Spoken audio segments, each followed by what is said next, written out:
Neraca saldo. Pengertian neraca saldo.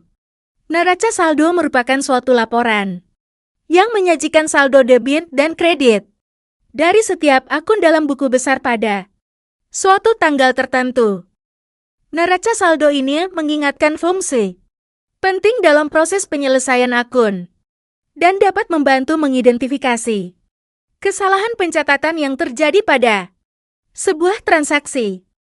Beberapa ahli akuntansi menyatakan bahwa neraca adalah tahap awal dalam penyusunan laporan keuangan di mana informasi dari neraca saldo akan digunakan untuk penyusunan laporan. Isi neraca saldo adalah dasar dari semua akun yang ada di dalam buku besar yang memiliki saldo pada akhir periode akuntansi tertentu.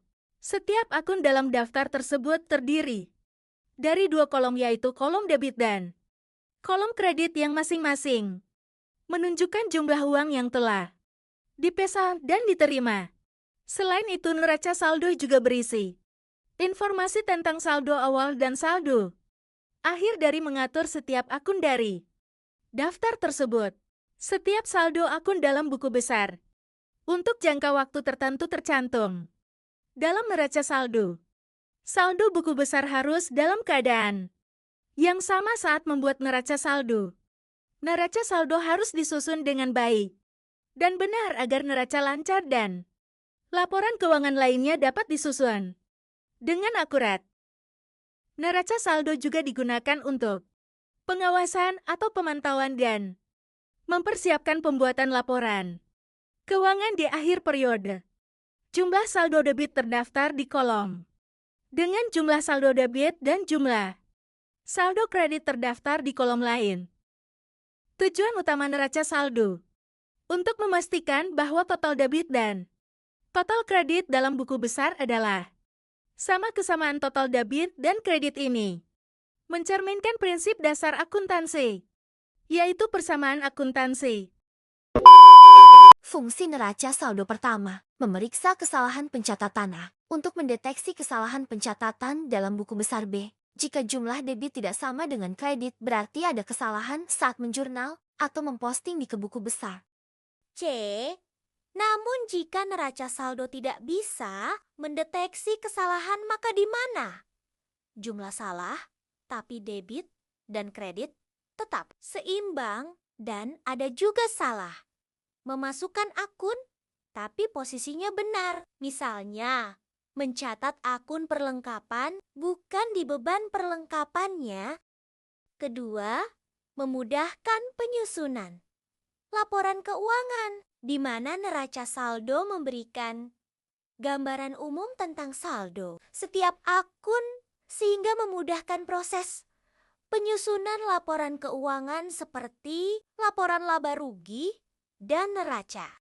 Neraca saldo memberikan data mentah yang diperlukan untuk menyusun laporan laba rugi, laporan neraca atau posisi keuangan, dan laporan perubahan ekuitas. Mempermudah klarifikasi akun menjadi akun pendapatan, beban, aset, kewajiban, dan modal. Ketiga, sebagai dasar pengambilan keputusan, informasi yang terdapat dalam neraca saldo dapat digunakan sebagai dasar pengambilan keputusan manajemen, seperti analisis kinerja perusahaan dan perencanaan keuangan. Manajemen dapat menggunakan neraca saldo menilai kinerja keuangan, merencanakan strategi bisnis. Misalnya, apakah perlu efisiensi, beban, atau investasi baru, menentukan target dan kebijakan keuangan berikutnya. Keempat, memudahkan proses audit. Neraca saldo menjadi salah satu dokumen penting yang diperiksa oleh auditor dalam proses audit keuangan. Auditor membutuhkan neraca saldo untuk melacak bukti transaksi awal hingga laporan akhir, memeriksa kecocokan antara laporan keuangan dan data dasar, menilai keandalan proses akuntansi internal perusahaan.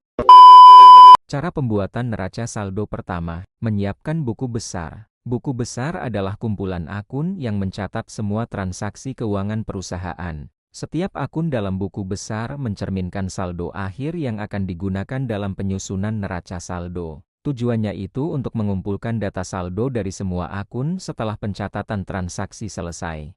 Kedua, mencatat saldo setiap akun. Saldo yang dicatat adalah hasil dari proses penjurnalan dan pemindah bukuan. Saldo bisa berada di sisi debit atau kredit, tergantung jenis akunnya. Ketiga, membuat format neraca saldo. Format biasanya terdiri dari kolom, nama akun, nomor akun, debit. Keempat, memadukan saldo ke dalam format saldo. Masing-masing akun dari buku besar dimasukkan ke dalam kolom debit atau kredit sesuai dengan posisinya. Harus cermat agar tidak tertukar antara debit dan kredit. Kelima, menjumlahkan total debit dan kredit. Semua nilai debit dijumlahkan, begitu juga kredit.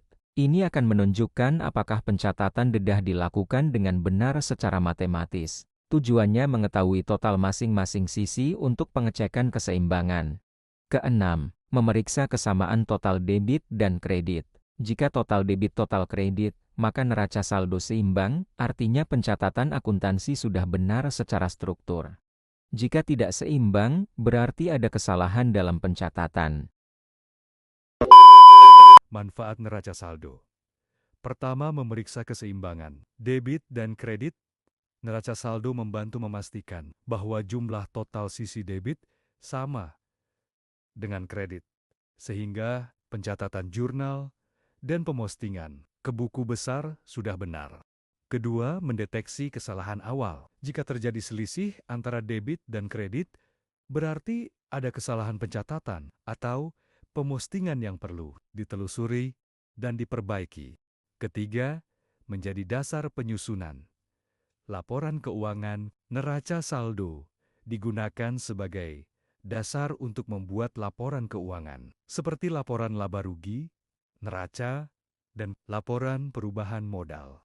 Keempat, menyediakan informasi keuangan sementara, memberikan gambaran sementara tentang posisi keuangan perusahaan sebelum laporan keuangan akhir disusun.